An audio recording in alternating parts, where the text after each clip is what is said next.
Hello, everyone. Thanks for coming today. I'm going to talk a little bit about the Solarpunk versus Lunarpunk, the evolution and integration of these movements. So before we talk about Solarpunk and Lunarpunk, maybe we go a little bit on history. Actually, thanks to the NEEM guys, yesterday they did a sick presentation about the punk movement. Thank you for that. Shout out to them. So yeah. Let's start very quickly here. So the punk movement in the late 60s and the mid 70s actually started as a music movement. Who knew here that actually the punk movement was a music movement? Okay, perfect. There's a lot of people that do know that, which is really good. What happened there is that there were people that were a little bit depressed because, or not depressed, just not happy with the state of the rock scene. The rock scene became a very commercialized thing. So the punks, they were against this commercialization, they were against all this mainstream and this anti-establishment. They were like basically anti-establishment. So they came up together and they started to create their own environments. They started to create their own culture. They started to create their own way of dressing up. They started to create their own ideals and so on. And the main ethos of the punk movement was do it your own ethic, valuing the self-expression, the personal responsibility, and the direct action. After that, we had in the early 80s, we had the cyberpunk movement. And the cyberpunk movement it started first like a sci-fi type of thing. So basically, someone, I don't remember exactly the name, wrote a novel about cyberpunk, and also cyberpunk was started to be mentioned more and more in literature in the early 80s.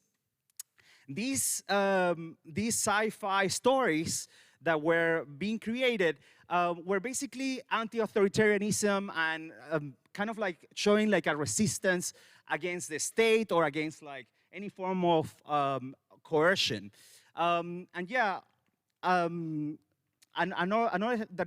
thing that is important to mention about the cyberpunk movement was that this let's say, movement was created thanks to a lot of literature, a lot of movies like Blade Runner, and more, let's say, films and different, let's say, forms of media that was basically showing to the world that we're going to be living in a world where there's going to be a lot of oppression and that there's going to be a lot of control by the different organizations, and not necessarily the state, but actually the corporations. Then, in the late 80s, there was also, again, a new sci-fi term that came up, which was the steampunk. And the steampunk was kind of weird because it came after the cyberpunk. The steampunk, it came after the cyberpunk. Again, the cyberpunk was like this idea, this futuristic, dystopian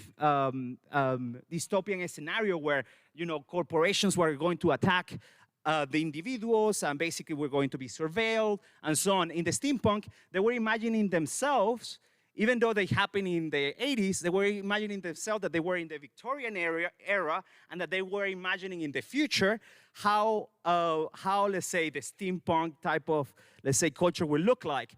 The steampunk, for those that are not aware, they usually use a lot of gears, a lot of mechanical things.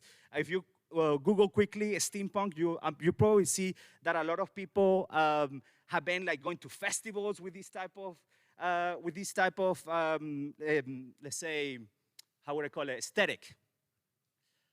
Then the cypherpunk. The cypherpunk came in the early 80s, and basically was with the idea of creating more encryption and creating, let's say, more tools that would allow people to communicate directly to each other, end-to-end. And yeah, basically, the main ethos is privacy, freedom through encryption, and digital autonomy. Then came up the Solarpunk movement, and the Solarpunk movement was in the mid-2010s, and the idea of the Solarpunk movement was basically to have kind of like a more optimistic view of the future and how we can use technology for the betterment of humanity. And then later on, in 2020s, the Lunarpunk movement came out, which was a movement that was basically around a lot of mysticism when it comes to privacy and also the balance between the light and the dark, or the shadows, or what they call it, the dark forest. And this movement emphasizes cryptography and privacy tools. This is the first video that actually explained a lot about the rise of the Lunarpunk. I'm not going to show you the video because I don't have time, but afterwards, I'm going to share with you the slides so you guys can see. But one of the things that they say in the video is that Solarpunk hackers are creating transparent infrastructure for funding public goods.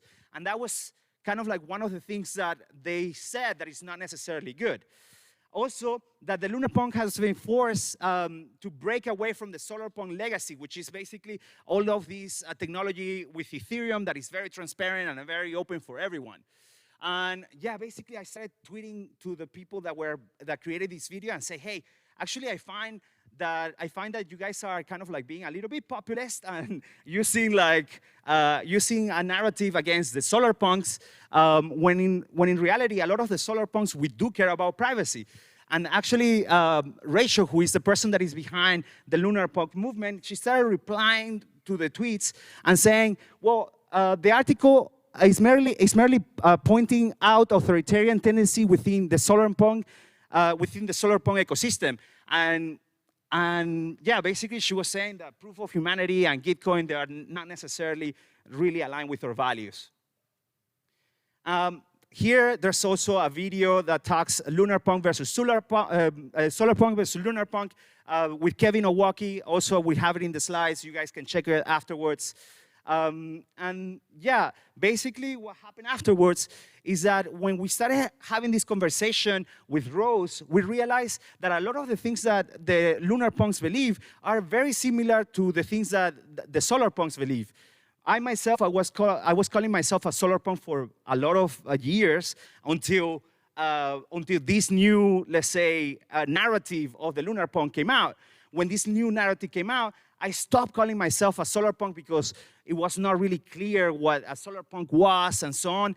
And I'm saying all of this to you guys is because it's important to understand that we are creating these movements. We are creating them using language and using let's say, narratives. So that means that we need to be very aware and very conscious of like the language that we use when we're creating these different type of movements.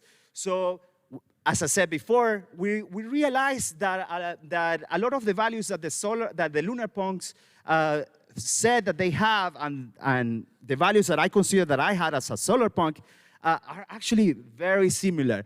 But if we extrapolate all of the things that the Solarpunk or Lunarpunks are saying, one thing we have in common is that the Solarpunks, cyberpunks, or any of those punks movement, the only thing that they care about was protecting their community and having a better world for their community and for their humanity. So again, if we extrapolate all of the differences between all of these different movements, the main common denominator is that word, care. They care about their communities. So what is the highest form of care?